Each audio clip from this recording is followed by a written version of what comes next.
Good evening, a very warm welcome once again on behalf of NASSCOM Foundation. We shall move towards the next session for the day today.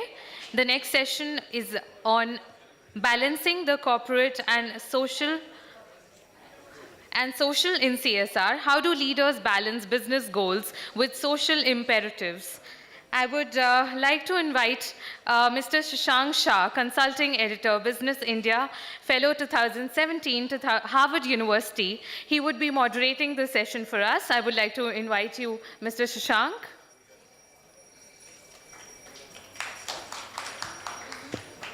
Next, I would like to invite upon Ms. Sandhya Vasudevan, Managing Director, Division Control and Regulatory Office, CEO for Head APAC and Global Head for Corporate Services, DB Group. A very warm welcome to you, ma'am.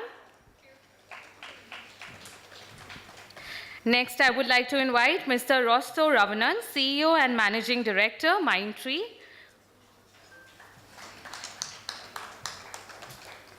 Mr. Sarvanan, Senior Vice President and General Manager, Center of Excellence, Dell EMC. A very warm welcome to you, sir.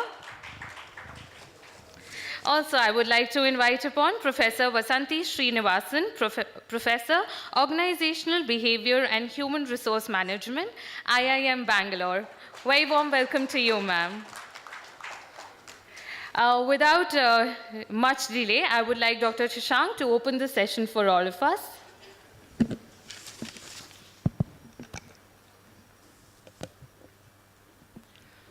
Good evening, everyone. This is the last session for the day, and we've decided to end on a crescendo.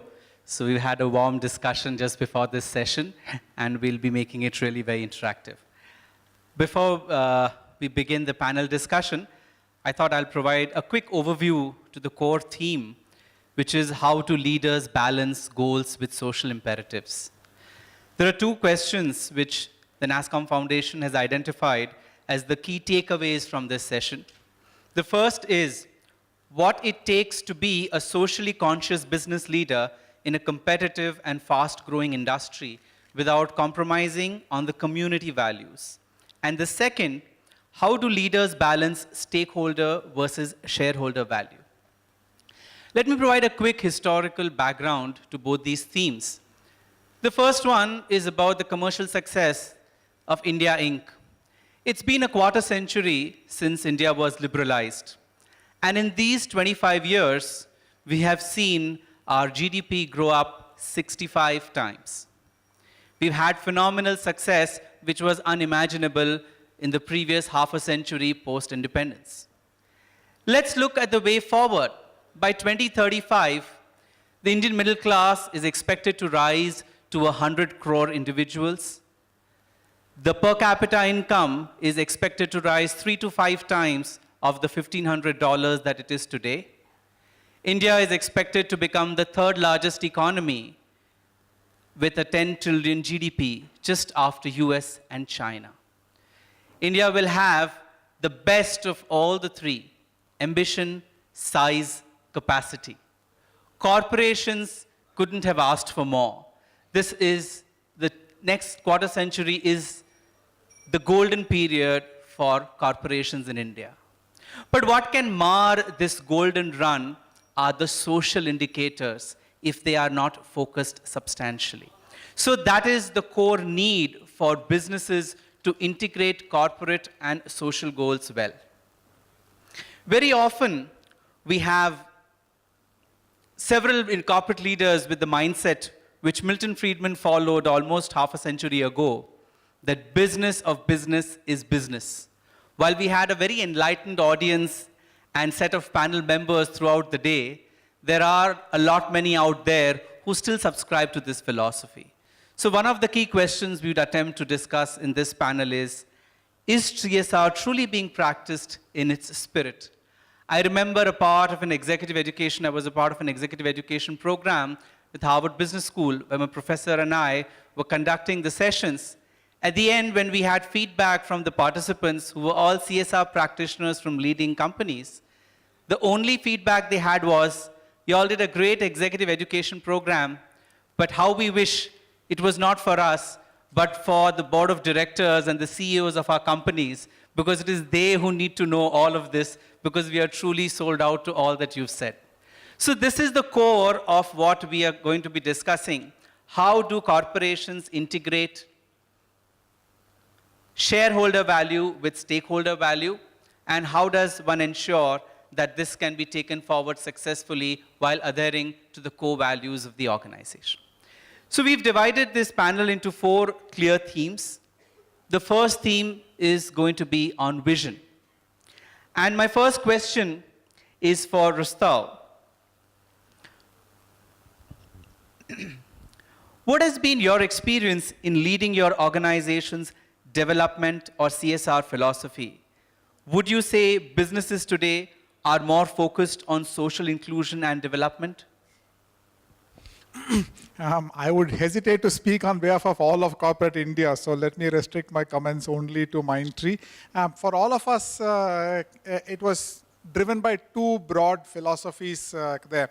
Firstly, if you look at the founding team at Mindtree and many of the leadership team, we are unashamedly middle class.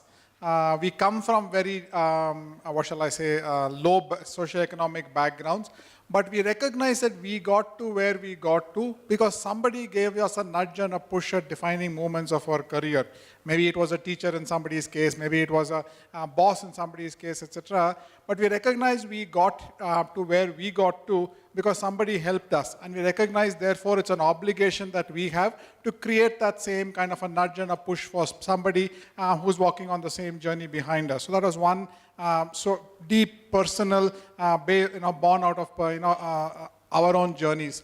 The second is a very deep conviction that society today has multiple problems, and frankly, depending on politicians to solve those problems is probably not going to help, because generally, politicians think from election to election.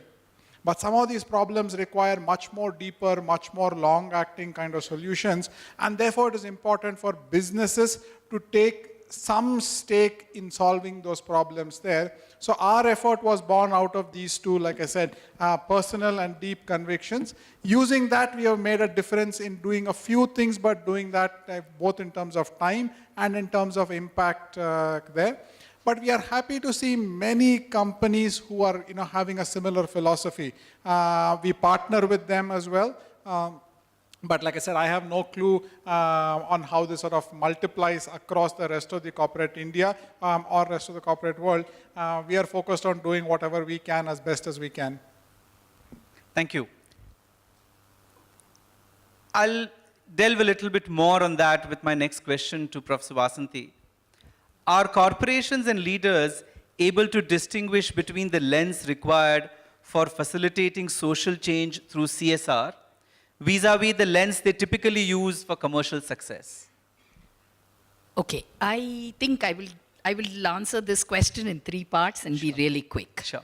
So the first one is the fact that and I want to pick on the point that you were talking about on GDP growth rate. If you looked at the 29 states in India, we exist in 3 eras, literally. Okay, there'll be about 6 to 7 states which have led the economic development so far. Another maybe 7 to 8 states that are following. But there are a whole host of states whose human capital index is so weak that we don't even know whether they'll catch up in 20 years. Okay?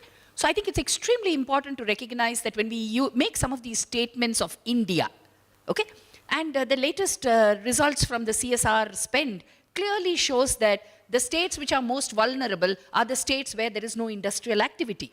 Okay?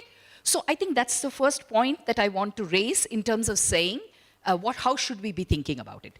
The second one is the fact that a lot of traditional companies in our country have historically attempted at some form of CSR. We ought not to see 2013 as this watershed period when CSR happened. Nonsense. There were companies before who were doing it, and without naming the really big ones which are already known, there are enough which have done. So when we talk about CSR, what is in it and why would somebody do it? I think the compelling argument now, do I see enough senior leaders across businesses still talking of shareholder value? Yes, absolutely no doubt at all. Primarily because I don't think they realize how close society has come to the doorstep of the company. Yeah? So literally you have to step out to see the social world coming. So I think just as I say that there are some wonderfully great people who always looked at from a stakeholder perspective, I think a large part of corporate India is just immune to the inequality that exists outside. Right. That was a typical IIMB professor's expert analysis. We had clearly 3 eras, we had statewide analysis, and we had clear deliverables. See that the audience is reciprocating that wonderful analysis. Thank you, Professor Vasanthi. I'm really compelled to add a little bit of history to that because my first book on soulful corporations, I had captured the evolution of CSR. This myth that CSR in India is all about from 2013, of course, it has put the spotlight on CSR, and that's why we're having such grand conferences and such eminent speakers in a panel discussing CSR and not market growth and capitalization, etc. But historically, if one would see, centuries ago, the entire model of economy in India was led by what was the Mahajans or the guilds of artisans who used to handle trade.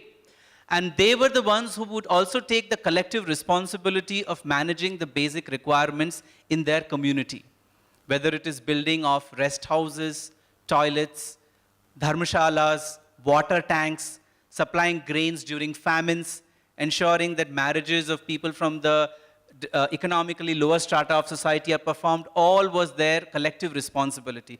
There are examples of Mahajans from the Muslim community contributing to the construction of Jain and Hindu temples and vice versa. It was such a well-knit, integrated, interdependent society. We go back to the last century and we have the examples of very illustrious industrialists from India who are also known for their yeoman's contribution through philanthropy. We have the example of Jamshedji Tata himself, who said that the community is not another stakeholder, but the very core of the business's existence. We have the example of Baldev Das Birla, of Jamnalal Bajaj, of TVM Sundaram Iyengar, all of these, of Lala Shriram, all of these were known as benevolent capitalists who played a very, very significant role in India's socio-economic development.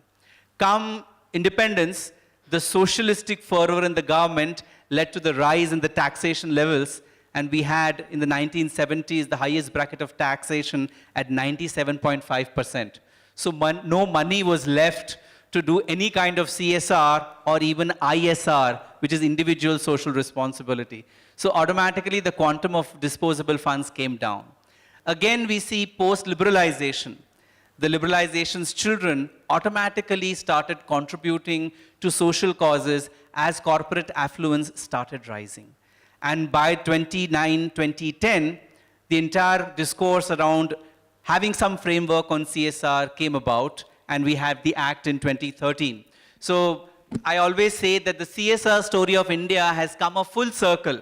It has not been a new beginning. It is coming back to where we were a couple of centuries or several centuries earlier, where the well-off citizens and corporations of the economy take the responsibility of contributing to the welfare of the society at large. So that's a very valid point Professor Vasanthi made.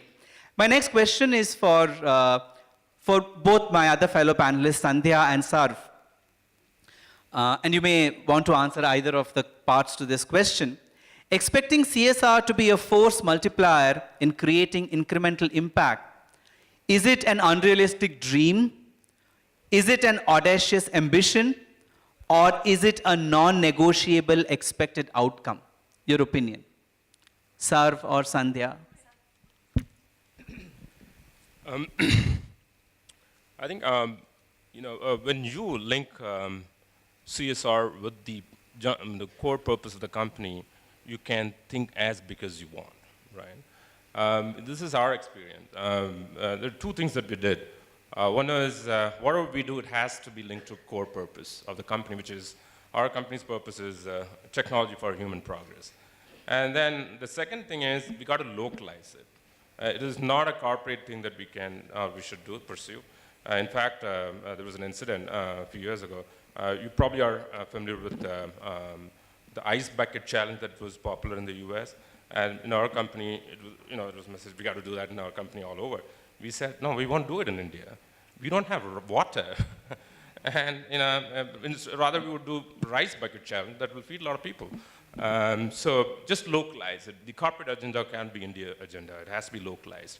When you combine the two, your goals could be really audacious. That's what we did. Going with our purpose of the company, we said technology for human progress. What can we do to use technology to demonstrate what it can do to bring social change or solve unsolved problem in a country like India? So we took the healthcare as a problem to solve. 98% of Indians live on the government-delivered health services, and very little technology or no technology there, so we decided to work with the government. And now we're rolling out the healthcare platform that we developed in partnership with Tata Trust across the country, phase 1 covering 100 million people. So it can be audacious, it can be linked to the core purpose of the company, and as long as you localize it, look to solve problems that are local, it can be big. Right, right. So I think the context is very important. It's a very good example by an international company like Dell trying to bring a context to a social contribution to a developing economy like India. Very, very well said. Sandhya, would you like to add to that or share your experience? A couple of perspectives. If you're a multinational, one of the things that happens is the globe has a certain focus which your company wants to support. So if you're a pharmaceutical company, you're looking at healthcare-related social development. If you're, you have different things. So I think pre-2013, we had our own focus globally, but we also had a bit of whatever people wanted to do in the country. We had people who were interested in getting solar lamps for the villages. We had people wanting to teach. We had different kinds of little projects. Post-2013, what happened was, I remember the first year was, shall we scale this up? And the biggest challenge we had with that scaling up was the NGO partners with whom we were working, quite often it was more voluntary, not much of money spent, but a lot of little hard work which went into it. And we realized that's not the way you can scale up for large spend. The other bit was you still wanted people's projects, but how can you marry it with the national agenda? What was the goal for the country, and where can we partner? And one of the things at that time, you had serious drought in many parts of the country, we still do, and we found, we started talking to one of the governments, and I think that particular government landed up with the private-public partnership, 1,000 Village project in Maharashtra. Just absolutely fascinating. Because they decided to look at the Gini index. They said Mr. Fadnavis was very keen to run, can we transform 1,000 villages? But what was even more exciting for me personally was, how do you build the infrastructure to drive that particular kind of a program?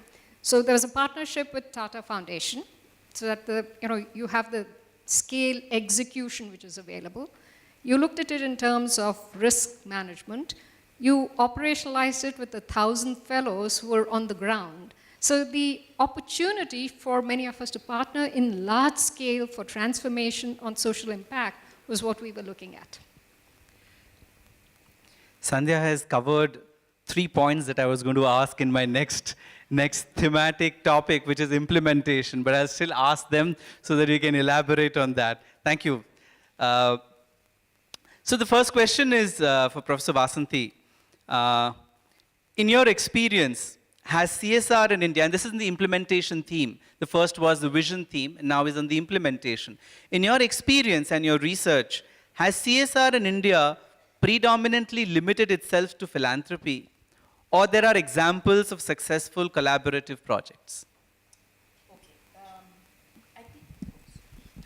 I think I want to say that since 2013, while there is, you can call it philanthropy, but I think the sheer oversight of the board has kind of brought a strategic perspective to that spend.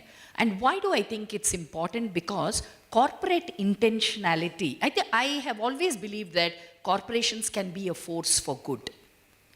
And I think if we start with that assumption, have they seen their roles that way? I think the CSR Act has made corporations aware of the kind of impact that they can do.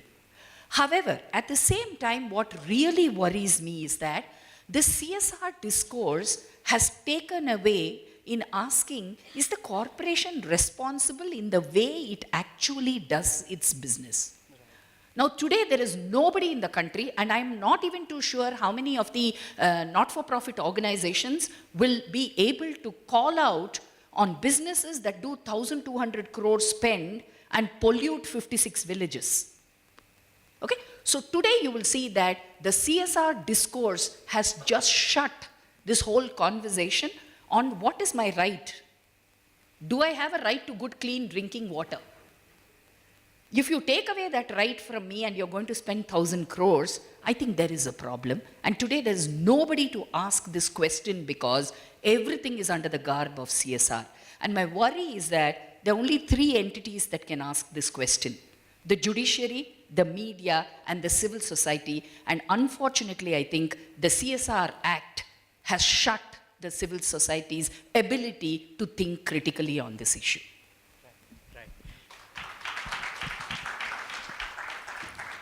Only one of the panelists is regularly getting an audience applause. Yeah, I think that's a very valid point Professor Vasanthi has raised. In most CSR conferences, we tend to look at all that can be done using the money that flows in through the mandatory CSR spending route. But there is a little conversation on what corporations can do about running businesses more responsibly, as she rightly said, that you may spend 1,200 crores on CSR, but end up polluting 56 neighborhood water bodies, and are you truly then doing CSR? It's like the old-time belief that I may indulge in a lot of sins, and then I'll go to my place of worship and offer some money in the hundi there, and I'm done with, because it's a net. My sins and my offering to the temple is taking care of, netting off my so-called wrong deeds.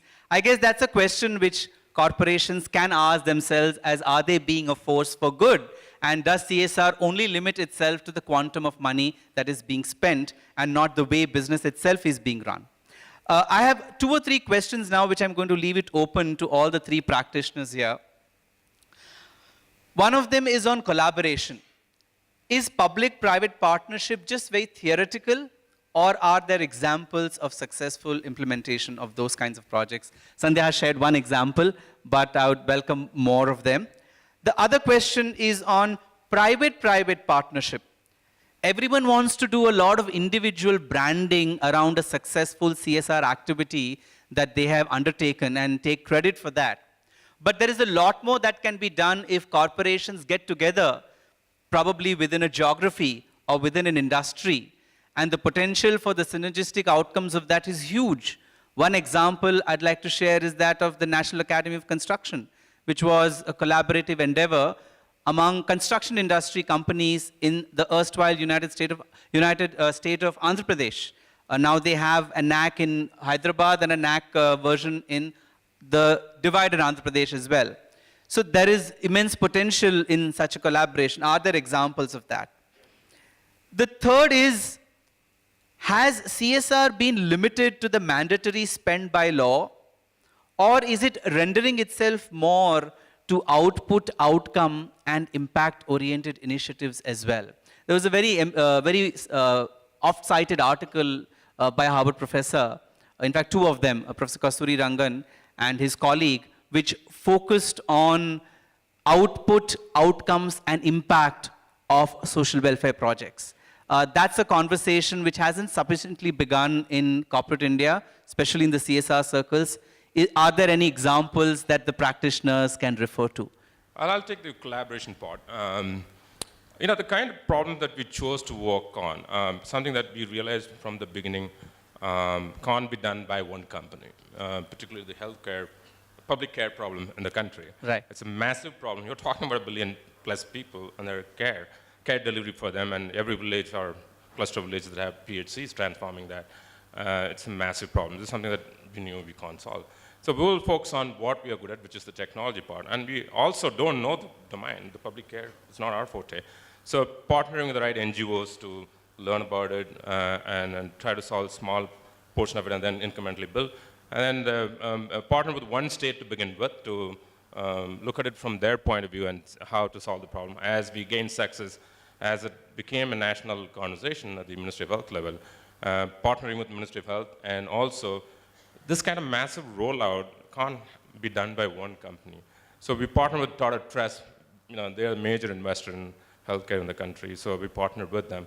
So it's massive. You're talking about a countrywide healthcare platform, gaining success, whatever it requires. So many partnerships with the government, with private partnership like the one that we have with Tata Trust.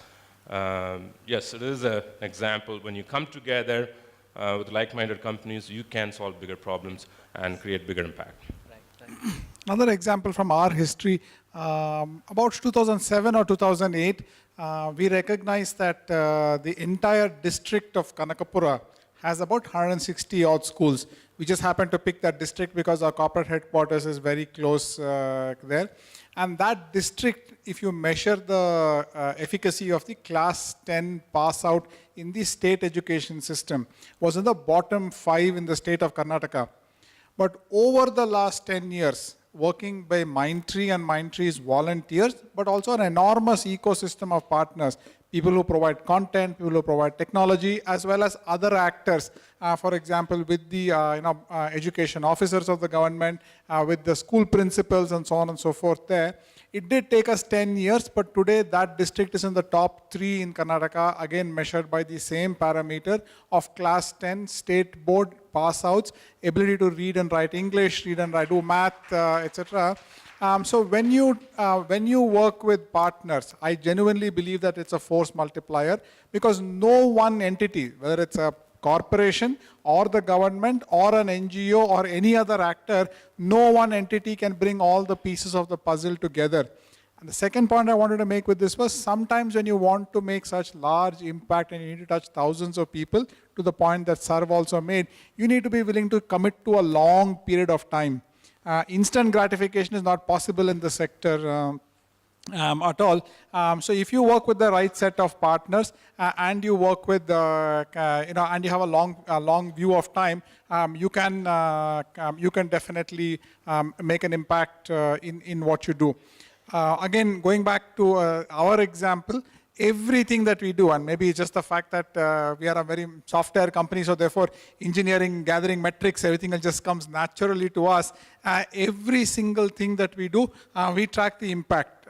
We track the impact on 2 ways.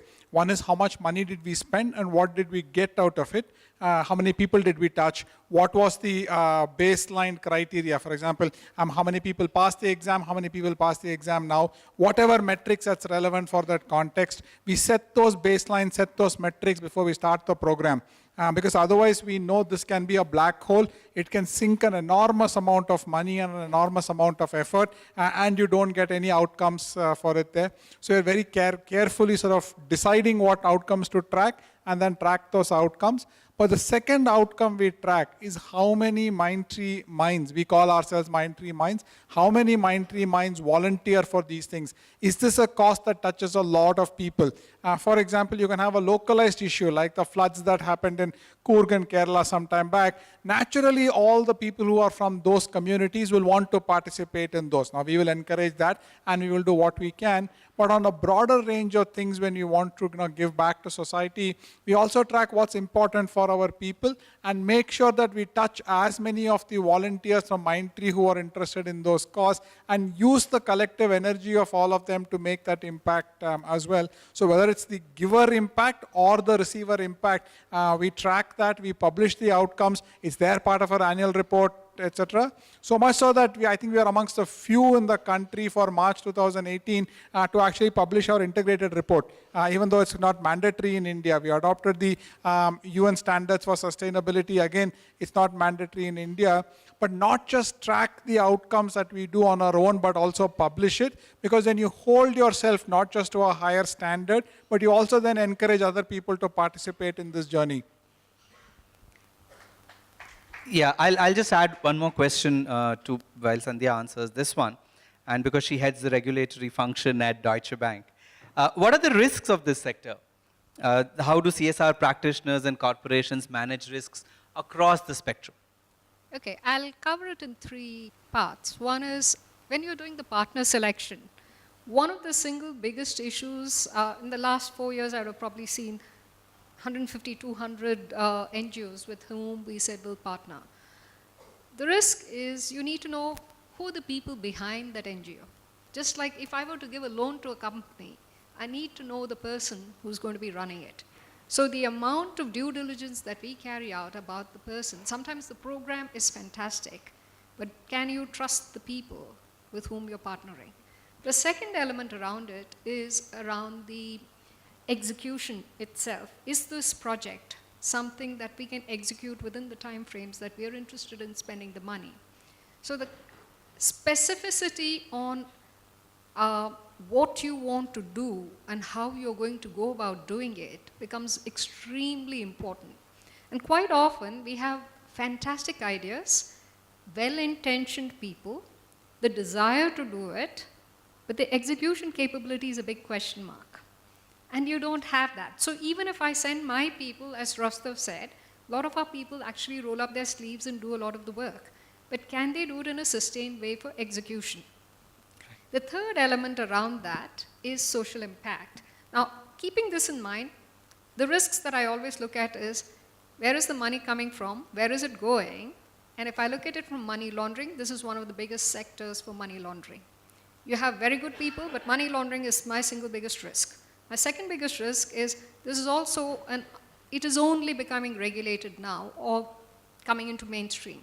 So people don't understand the impact of corruption linked to this sector. It's very high.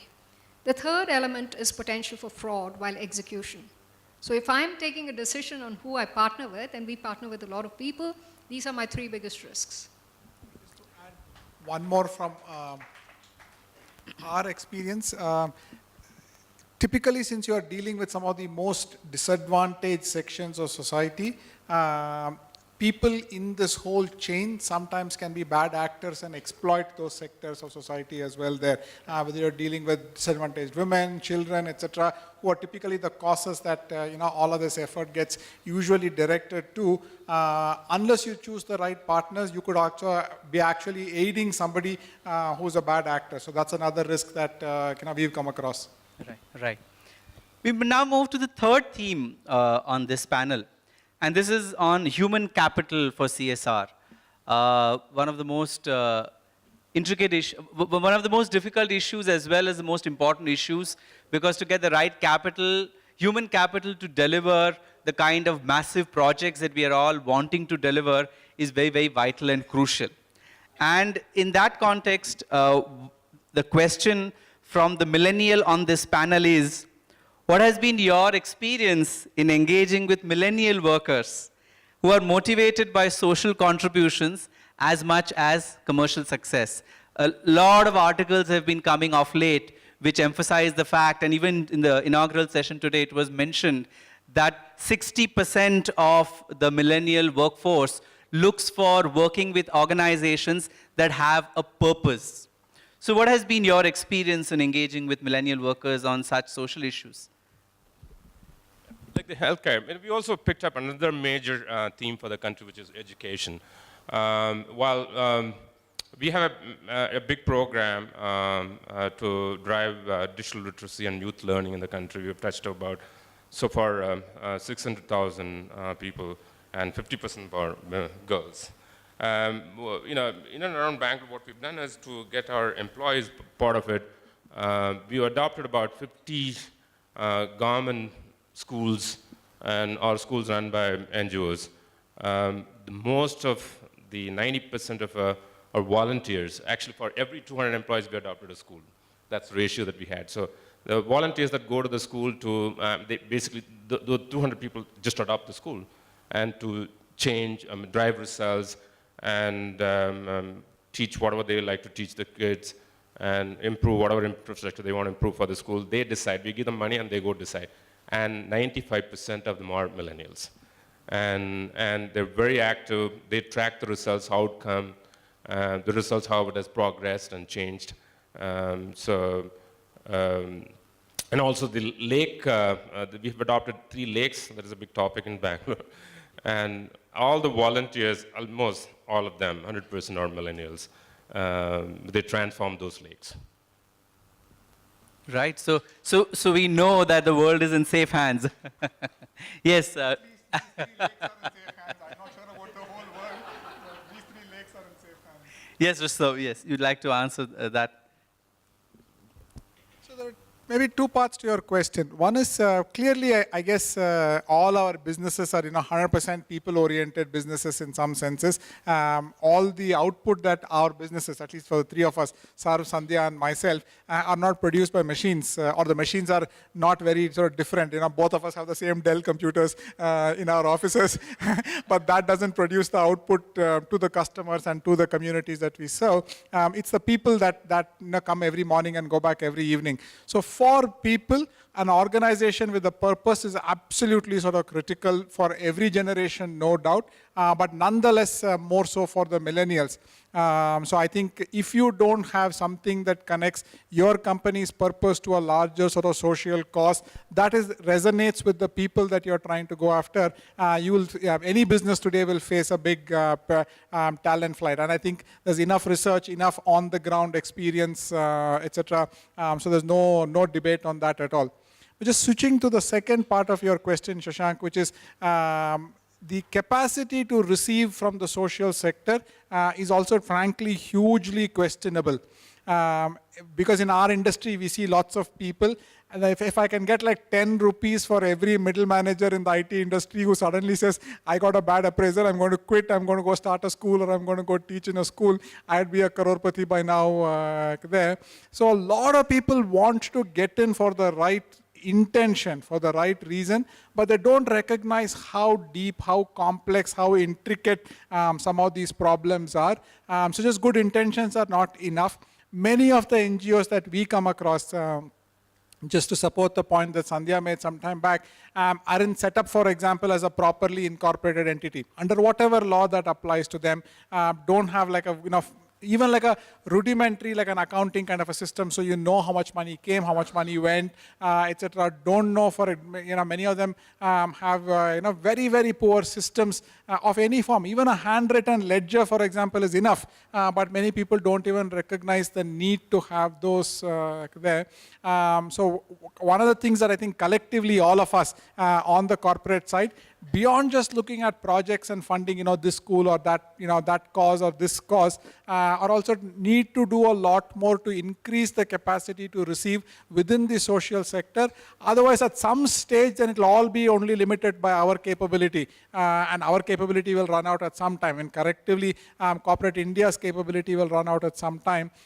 We need to do a lot more to do that. And I think institutions like IMB can play a big part in creating some form of whatever training kind of modules, courses, etc., to make the social sector more institutionalized, understand some of these issues. So just like you created legions of many great managers, whether it is IIM Bangalore or any of the leading institutes in India, you've created all the way from a Sundar Pichai to a Satya Nadella to so many people globally.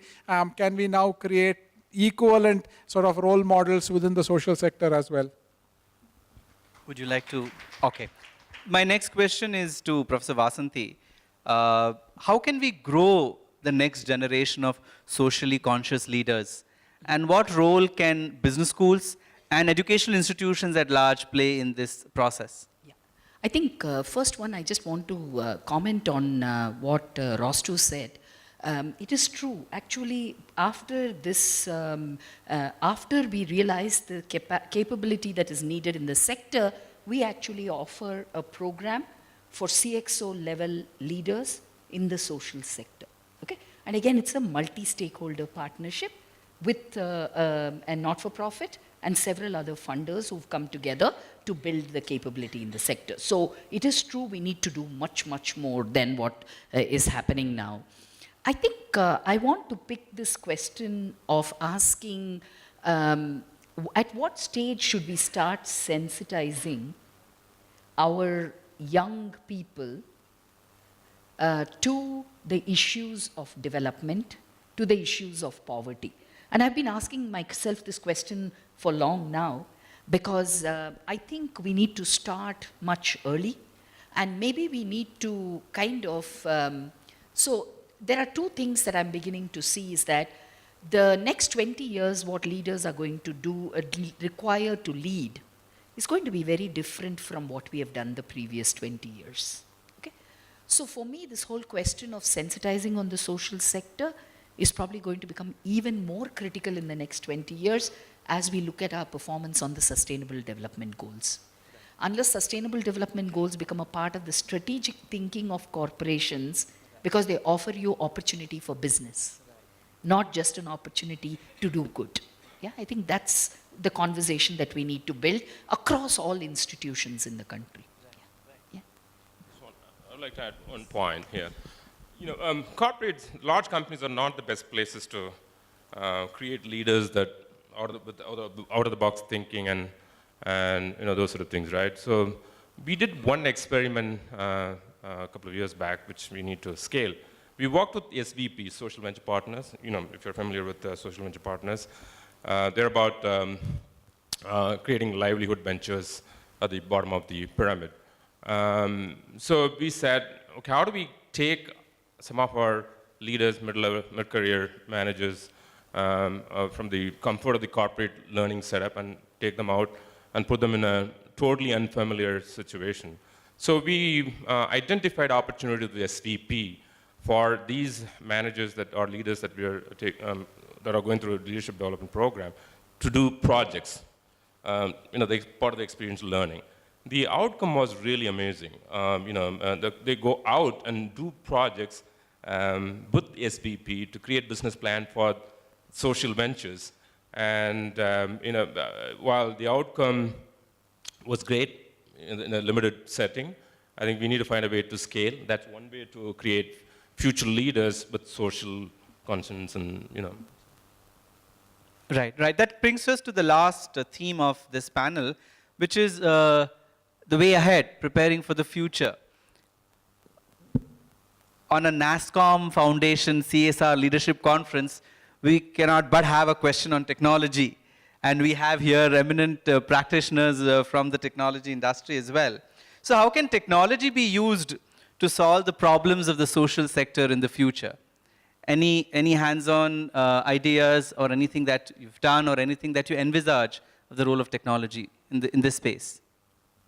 Rostow, Sandhya, Okay, Sarv. let me start. I'll just add to one thing that Vasanthi was saying. It's not enough to make people sensitive that this is a problem, especially children. But it's a sense of, can you solve the problem?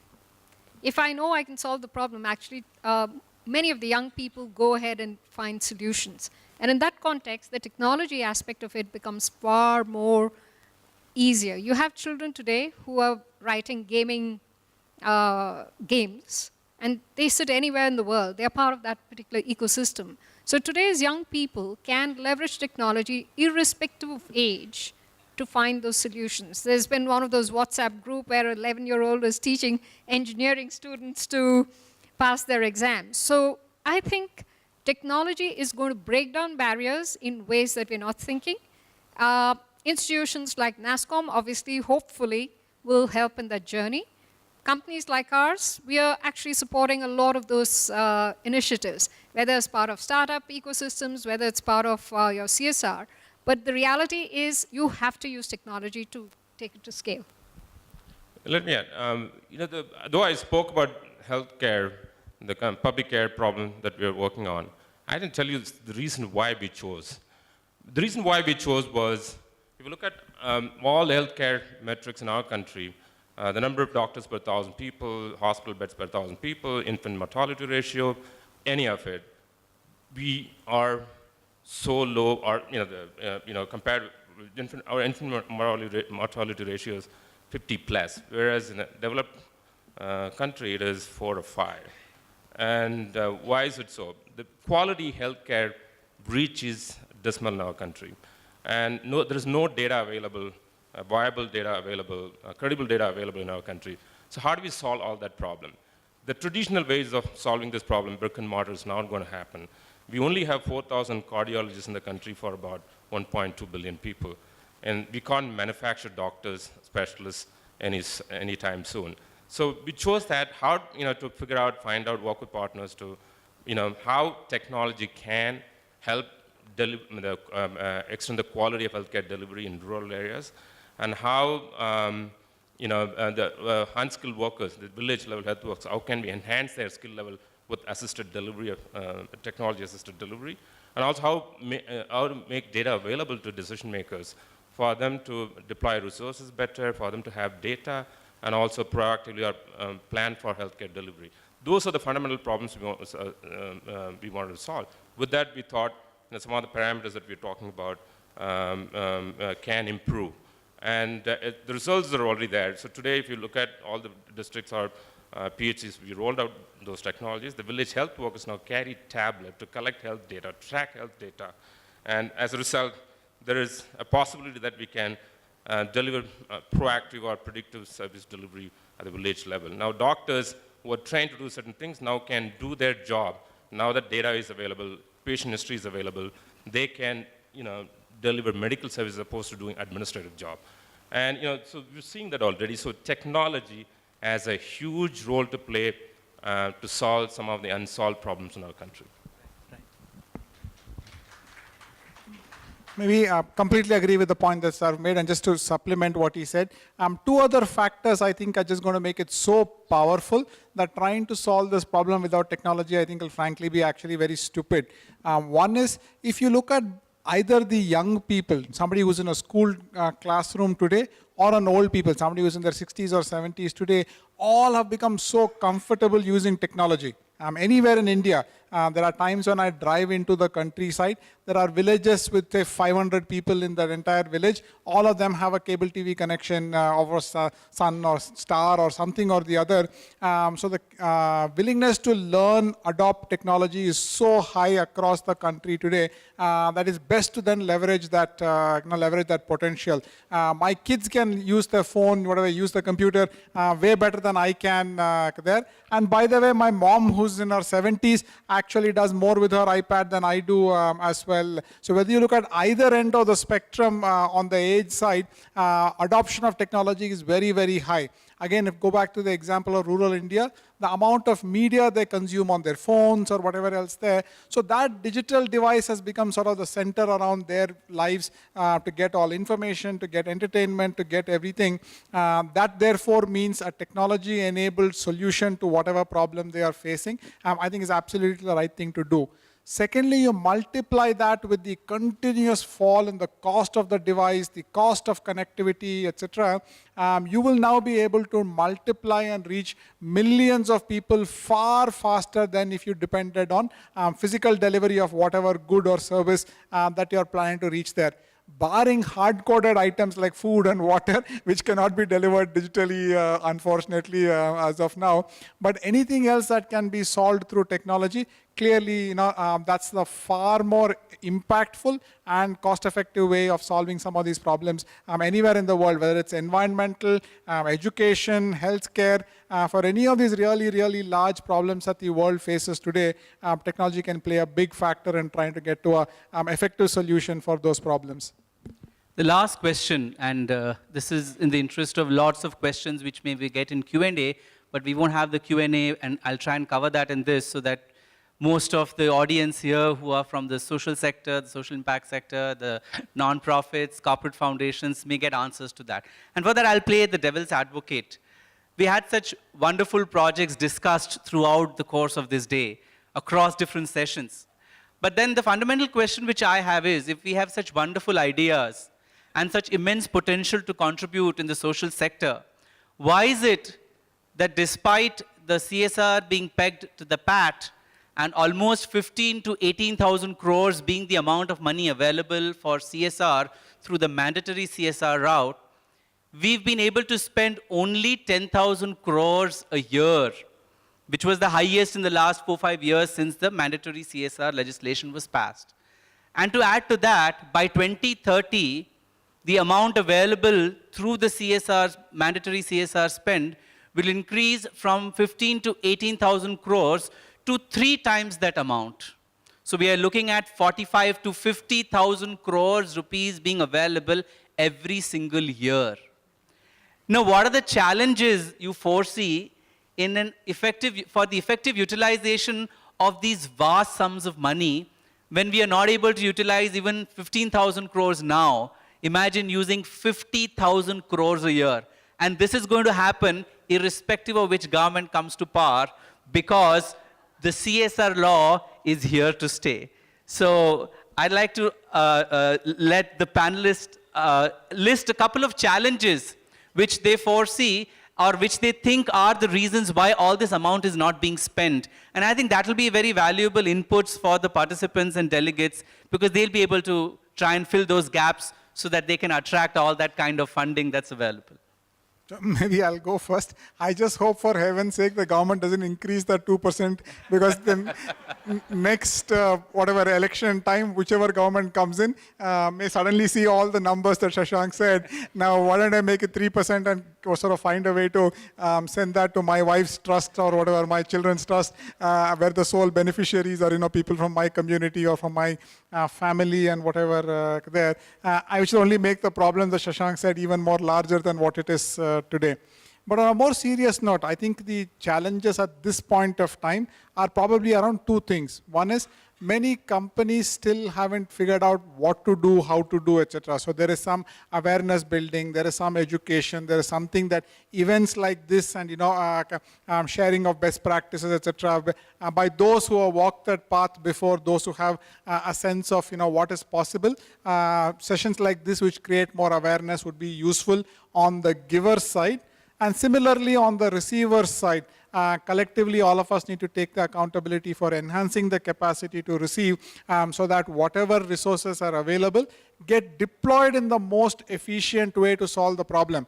Otherwise, the problem, if you just look at Bangalore, plumbing, for example, more water gets pumped into the Bangalore plumbing system than that what collectively comes to all our houses, because some of the plumbing systems are so poor, so old, so under-maintained that a lot of water gets wasted there.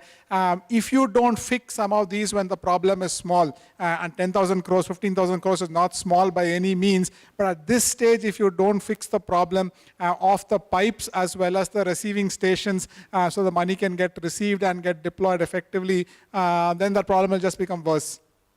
I have a little contrarian view.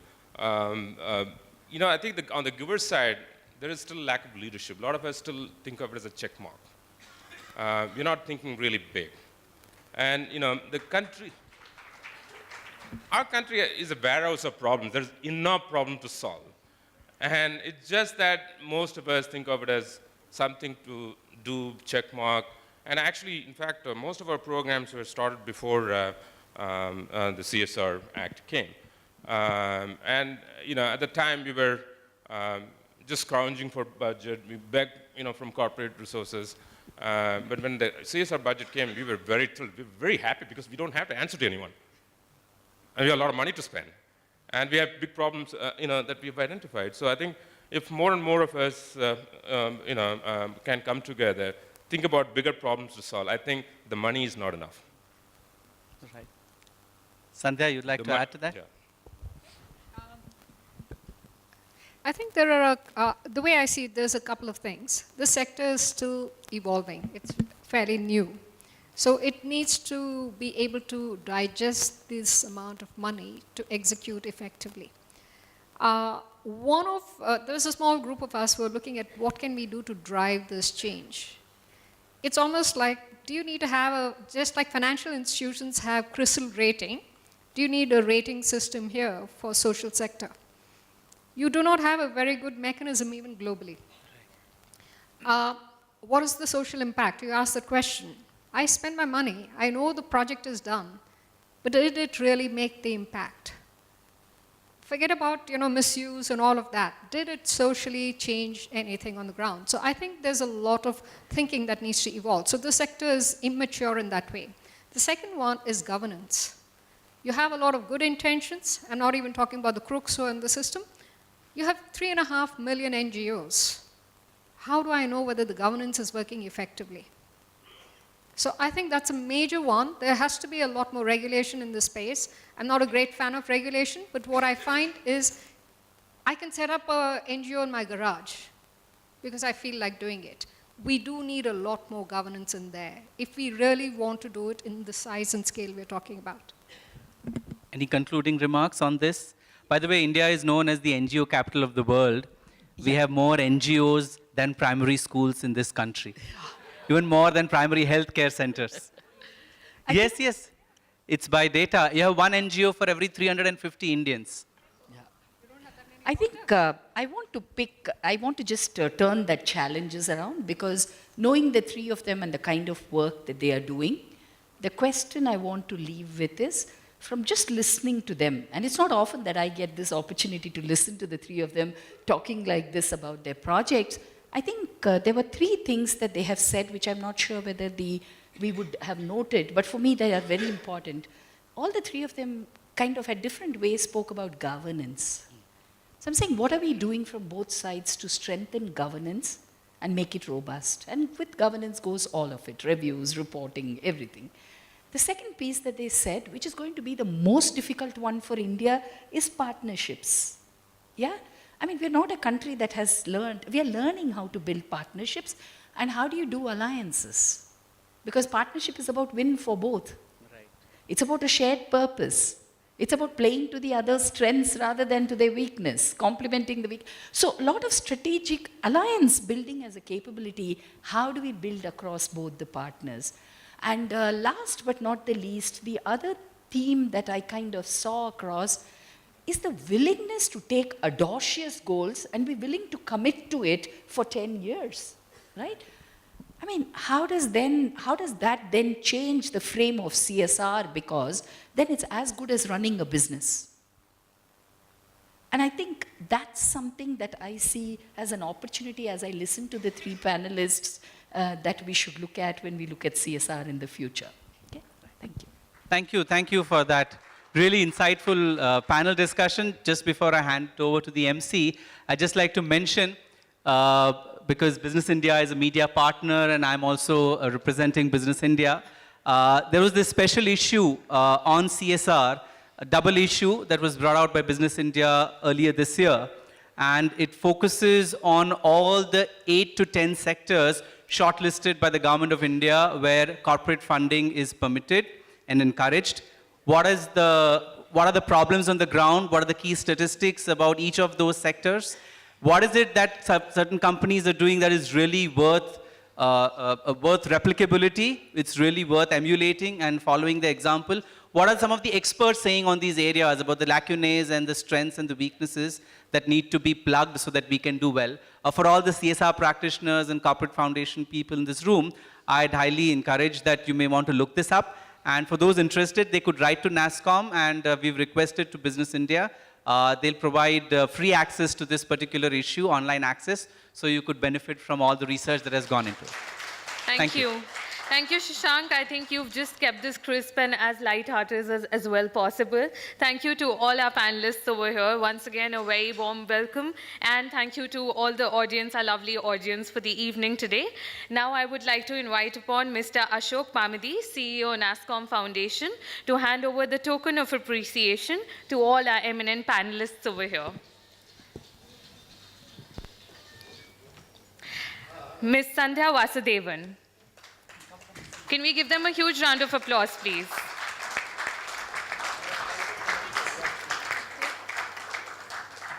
Mr. Rostow Ravanan.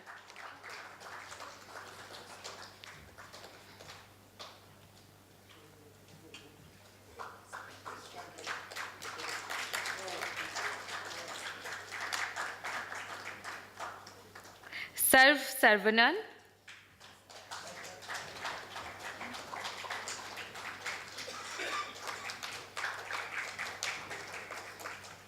Professor Vasanthi Srinivasan.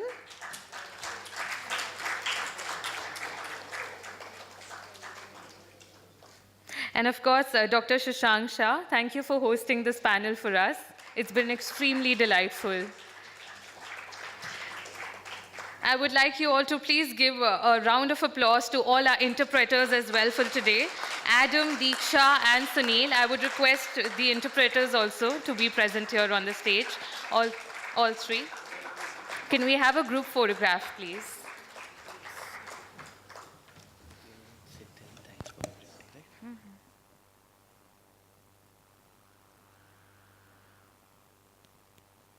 Once again, big thank you. I would like to thank all our partners, our platinum partner Accenture, our gold partner Society General and Wells Fargo, associate partner Sonata Software, broadcast partners DD India and DD News, print media partner Business India.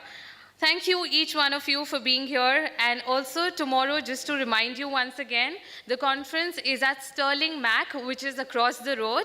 Please be there for yet some very interactive workshops tomorrow. I hope to see you all tomorrow. Thank you for joining us today.